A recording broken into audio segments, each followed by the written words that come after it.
do Evangelho segundo Marcos, capítulo 12, versículos de 38 a 44. Naquele tempo, Jesus, no templo, dizia à multidão em seu ensinamento: Cuidem-se dos escribas que amam passear com longas vestes, receber saudações nas praças, ter os primeiros assentos nas sinagogas e os primeiros lugares nos banquetes. Destruindo as casas das viúvas e orando longamente para serem vistos, eles receberão uma condenação mais severa. Sentado diante do tesouro, observava como a multidão depositava moedas. Muitos ricos lançavam muitas, mas veio uma viúva pobre e lançou 2 moedinhas, que fazem um soldo. Então, chamando a si os seus discípulos, disse-lhes: Em verdade, eu vos digo, esta viúva tão pobre lançou no tesouro mais do que todos os outros. Todos, de fato, lançaram parte do seu supérfluo. Ela, porém, em sua miséria, lançou tudo o que tinha para viver. Palavra do Senhor. Bom dia e bom domingo.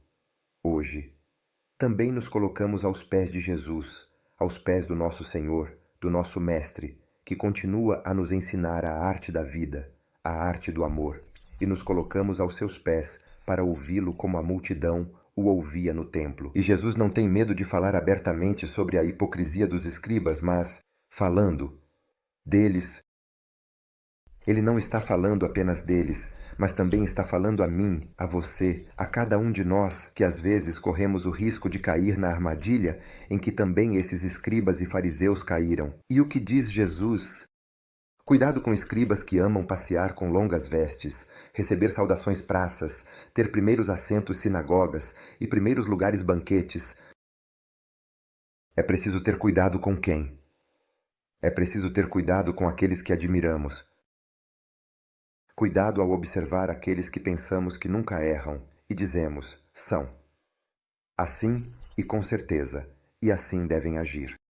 Os escribas são mestres que desfrutam de grande autoridade, declaram, e conhecem a vontade de Deus, conhecem muito bem a palavra de Deus, e ninguém se atreve a se opor a eles. Os escribas fazem parte daquela autoridade, que corre o risco de ostentar a classe dos sacerdotes, mas aqueles sacerdotes que pensam que apenas por serem sacerdotes estão em um nível mais alto em relação aos outros. E há também alguém entre os sacerdotes que aspira aos níveis mais altos, como bispos, monsenhores, cardeais. Ajuda. Tenho medo dessa pessoa. De fato, não percebem que os sacerdotes não estão em um nível mais alto, absolutamente não, mas estão a serviço dos outros, por isso o sacerdote é chamado a se colocar em um nível sempre mais baixo, a serviço dos outros, mas de verdade, a sua vida não é mais sua, mas é do próximo. E quem é o bispo? O bispo está em um nível ainda mais baixo em relação ao sacerdote, ainda mais servo. A sua palavra, a palavra de Jesus, não fala apenas contra os escribas, mas fala contra aqueles que ostentam a si mesmos, em vez de serem ostensórios, ou seja, portadores de alguém que nos habita, portadores de Jesus, do seu amor, do seu serviço. Mas a autoridade de Jesus, do nosso Mestre e Senhor, é muito diferente em relação à dos outros mestres da época. Por quê? Porque a sua autoridade não é feita de palavras, não é feita de comportamentos que ostentam a si mesmos. Mas o que Jesus faz? Jesus coloca em prática a palavra do amor. Jesus cumpre a vontade de Deus.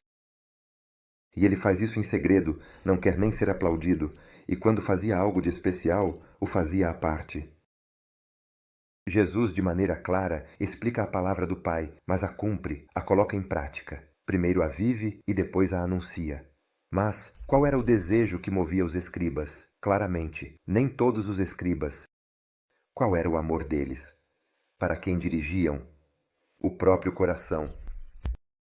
Infelizmente, não em direção a Deus, mas em direção ao próprio eu. Um amor que se inflama de prestígio, arriscando até se tornarem ávidos de protagonismo, tem a característica de querer aparecer. O desejo deles é o amor, não por Deus, como disse antes, mas pelo próprio eu, que se confia ao prestígio São caracterizadas, aqui Jesus diz claramente, pela aparência das vestes, pela reverência dos outros, o desejo de sempre ter os primeiros lugares nas sinagogas, nos banquetes.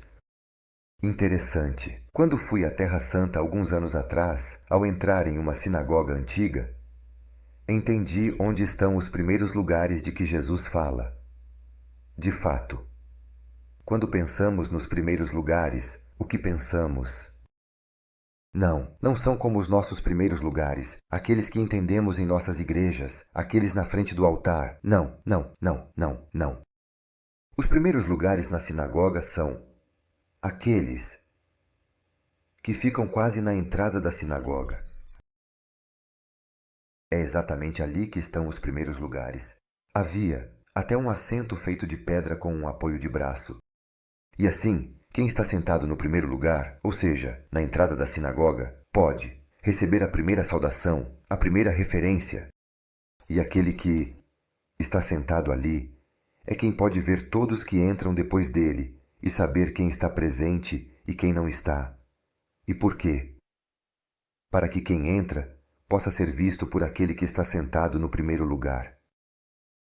E assim, possa receber a primeira saudação.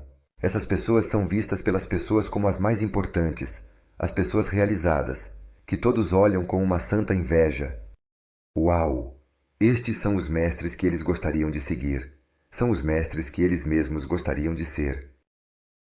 São aqueles que são capazes, são aqueles que estudaram as Sagradas Escrituras, são aqueles que estão próximos de Deus e, portanto, falam de Deus. E o que Jesus faz? Jesus os desmonta de forma pública. E não em privado, não fala mal deles privadamente. Jesus não tem medo das possíveis reações por parte deles, ao contrário. Jesus continua e enfatiza dizendo: devoram as casas das viúvas e oram longamente para serem vistos. Eles receberão uma condenação mais severa. Jesus, que palavras! Ou seja, o saber deles, além de uma aparência que engana, é também um poder que oprime. Despojam até mesmo a viúva da casa. Devoram, diz Jesus, as casas das viúvas. O que fazem? Despojam a viúva da herança do marido. Por si só, a viúva já é pobre. Até mesmo os escribas a tornam ainda mais pobre. Ou seja, Jesus se lança contra aquelas pessoas, contra aqueles escribas, contra aquelas pessoas que, se fazendo passar por mestres, tentam se apropriar da palavra de Deus, devastando e matando a dignidade dos outros, matando a dignidade dos mais pobres, privando as pessoas até mesmo da herança de Deus Pai. É tremendo e faz pensar muito. Faz pensar em mim, faz pensar em cada um de nós. Por quê? Porque se vivo de aparências, esse é o sinal de que meu coração está vazio. O que esses escribas fazem, diz Jesus, oram longamente para serem vistos, mas eu me pergunto, e depois da oração? A pessoa deveria sentir que Deus tocou seu coração.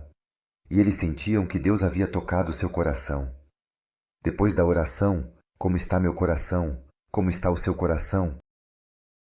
Estamos cheios de vida, estamos cheios de princípios divinos, celestiais, estamos cheios de amor para dar aos outros? Ou depois da oração, nosso coração está vazio de princípios morais. Depois da oração, estamos vazios de valores, vazios de amor.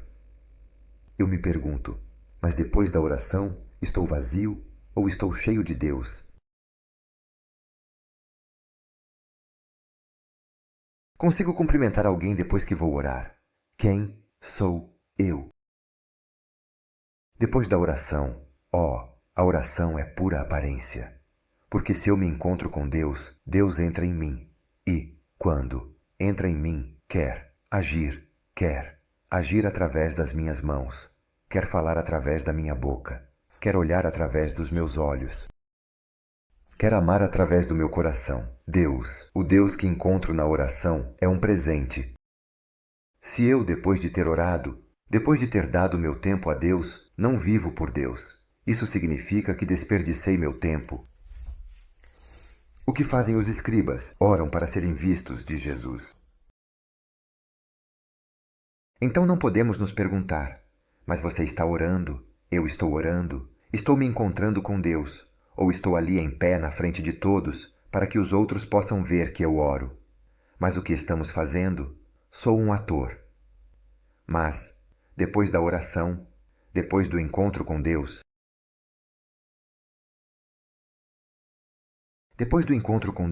se eu não sou transformado, realmente posso dizer que perdi tempo. Receberão estes uma condenação mais severa, diz Jesus. E São Tiago, no capítulo 4, versículo 4, o que diz: Não sabeis que amar o mundo é odiar a Deus. E podemos nos perguntar: mas então quem eu estou amando? Estou amando o mundo. Estou amando a aparência. Sim, porque se estou amando a aparência, estou me afastando de Deus. A condenação não é dada por Deus, mas a condenação da qual Jesus fala é uma autocondenação, no sentido de que quem tenta parecer e não é justo em relação aos outros, e não é justo em relação aos pobres, se afasta de Deus, se afasta do amor, se afasta e vai para as trevas. Porque se afasta da luz do mundo que é Jesus. Então se caminha e se vive nas trevas, e se opera nas trevas. Mas sou eu que escolho caminhar nas trevas. Não é Deus que me manda para as trevas. Não, sou eu que vou porque escolho fazer isso. E de tudo que é a luz fala claramente, abertamente, e denuncia toda falsidade e toda injustiça. Enquanto quem caminha e age nas trevas, o que faz? Além de agir nas trevas, em vez de falar claramente e abertamente, também fala nas trevas. Por medo de ser ouvido, organiza conspirações na esperança de não ser descoberto, como fazem os próprios escribas e fariseus que não têm coragem de falar claramente diante de Jesus. E então o que fazem? O condenam à morte, inclusive. Por quê? Porque não sabem o que lhe dizer, não sabem como responder a ele, às suas perguntas, não sabem como refutar a verdade com V maiúscula. Porque Jesus é a verdade. Não sabem como refutar a verdade que penetra no coração e que dói, que fere. E então, o que fazem? Tentam silenciar a palavra da verdade com violência, matando-a. Ou melhor, pensando que a matariam. Porque pensavam que iriam matar o Senhor. Mas não conseguirão, porque a verdade não morre, porque a verdade é Jesus, é Ele, é Deus e Ele é eterno. Jesus é aquele que é o vencedor, é muito forte, e Jesus está lá no templo. Mas nosso amante no templo onde se encontra estava sentado diante do tesouro do templo, ou seja, Jesus, além de falar. E o que faz? Observa. Observa como a multidão jogava as moedas ali no templo. Muitos ricos jogavam muitas. Claramente, quando se jogam as moedas, também se ouve o som das moedas. E quanto mais forte é o som das moedas caindo, mais alguém diz: "Uau, mas olha que generoso!" E é preciso fazer um aplauso. Ou seja, diante do tesouro, neste lugar acessível a todos, havia 13 caixas para as ofertas. E o que fazia um sacerdote? Ele verificava o valor das moedas e declarava em voz alta a quantia e a intenção da oferta, jogando-a na caixa correspondente. Mas havia também a 13ª caixa. E o que se jogava na 13ª caixa? Jogavam-se as ofertas espontâneas e sem intenção. Certamente, os ricos sabiam e tentavam ser vistos, e diziam a intenção que depois o sacerdote comunicava em voz alta. Mas o Senhor nem os olha porque escolhe os pobres. Escolhe os pobres do mundo para lhes dar o seu reino. O que Jesus faz? Ele fixa seu olhar em uma viúva. Esta viúva é a imagem da pobreza. Assim como a esposa e a criança pertencem a alguém, a esposa pertence de fato ao marido e a criança pertence aos pais. Assim, a viúva e o órfão, infelizmente, não pertencem a ninguém. A viúva não pertence mais ao marido porque ele morreu, e o órfão não pertence mais aos pais porque eles morreram. Por isso, se essas pessoas não são de ninguém, Não pertencem mais a ninguém do ponto de vista humano. De quem são? A quem pertencem? São de Deus. Pertencem a Deus. Estas são suas criaturas, que ama mais, e eles se sentem próximos de Deus. E Deus protege seus direitos e lhes dá seu reino. Essa mulher de verdade vai para o Coderfex. Ele disse 2 centavos que dão 1 centavo. Interessante. O samaritano também deixou 2 denários ao estalajadeiro,